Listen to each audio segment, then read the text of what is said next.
Pada kesempatan kali ini, kelompok 1 akan memaparkan materi tentang hakikat linguistik forensik. Materi pertama, saya akan menjelaskan tentang sejarah lahirnya linguistik forensik.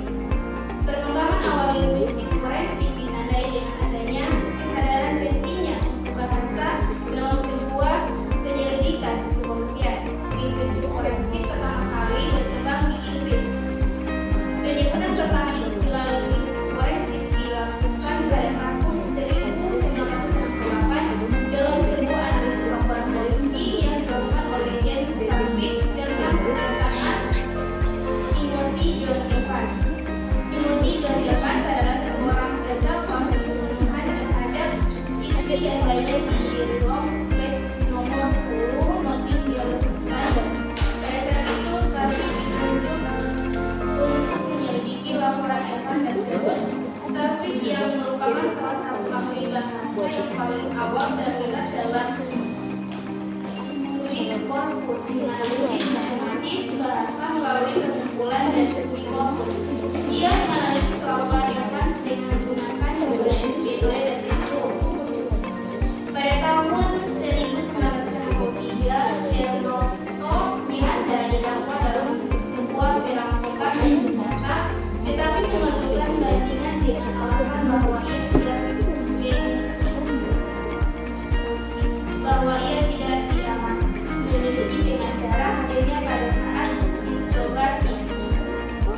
Di Australia, Anggota Rasa mulai bertemu pada tahun 1982 untuk berbicara tentang penerapan linguistik dan sosial-linguistik masalah hukum. Mereka prihatin dengan hak-hak individu dalam proses hukum dalam kesulitan khusus yang dihadapi oleh tersangka Aborigin saat diinterogasi oleh polisi pada tahun sejak forensik linguistik mulai membangun dirinya sebagai ilmu sendiri, ruang lingkupnya telah berkembang jauh. Hanya itu penjelasan dari saya. Selanjutnya materi tentang manfaat linguistik forensik. Itu saya persilakan kepada saudari Nurila Kobaina untuk memaparkan materinya. Silakan. Baik, terima kasih moderator. Di sini saya akan menjelaskan tentang manfaat linguistik forensik. Mengenai mendefinisikan linguistik forensik sebagai suatu ilmu ilmiah yang menjelaskan dan menerapkan untuk pengetahuan forensik dan ilmu hukum. Sedangkan menurut Orman 2008, forensik adalah hubungan antara bahasa dan kriminal dan hukum yang di dalamnya termasuk penegakan hukum, masalah hukum, dan undang-undangan, dan selisihan atau proses hukum, bahkan selisihan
investigasi itu akan disebut sebagai tahap intelligence. Dalam hal ini bagian dalam proses detektif untuk mengumpulkan informasi yang berkaitan dengan kejahatan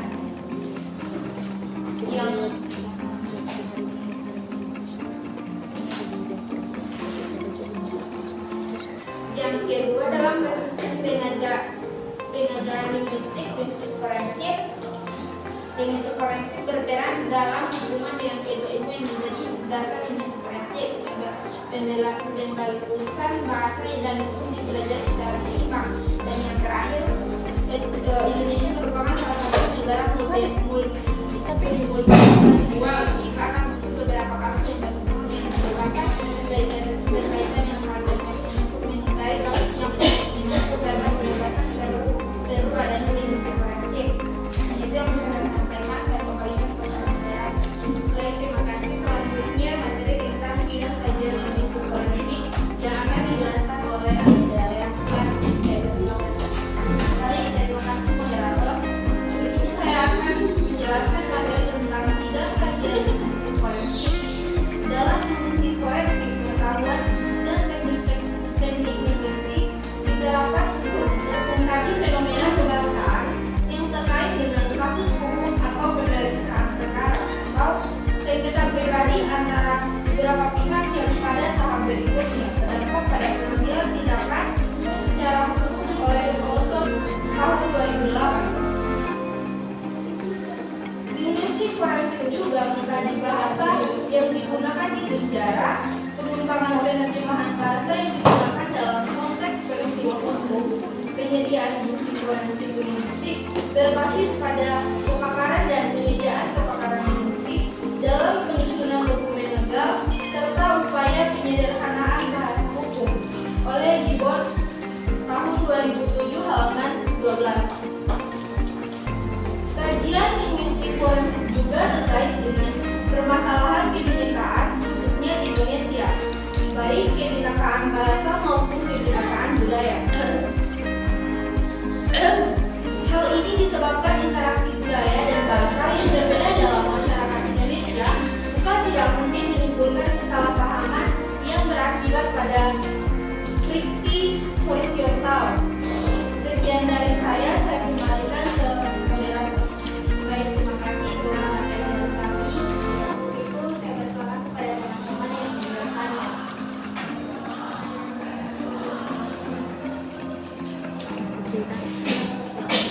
Baik, terima kasih atas kesempatannya. Saya ingin bertanya kepada kelompok 1 mengenai ada beberapa manfaat dari linguistik forensik, diantaranya pertama, menurut Alson 2008, pengetahuan linguistik forensik dapat dimanfaatkan dalam beberapa proses hukum yang terbagi atas 3 tahap: tahap investigasi, tahap percobaan, dan tahap banding. Pertanyaannya, bolehkah kelompok 1 menjelaskan ketiga tahap ini dalam linguistik forensik dalam bidang hukum?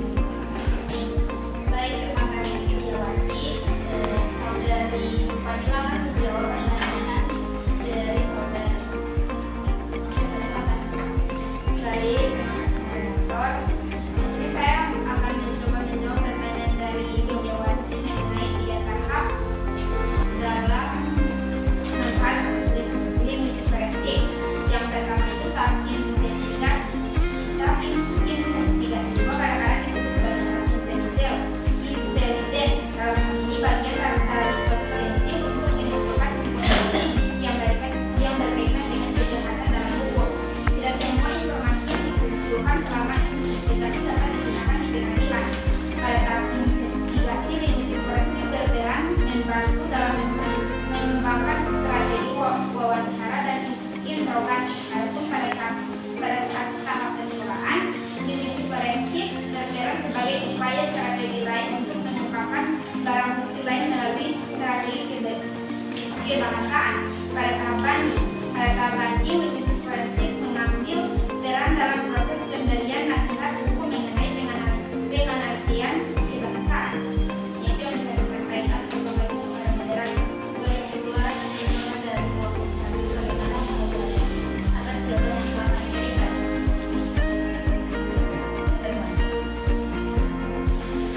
Atas yang jawabannya kelompok 1.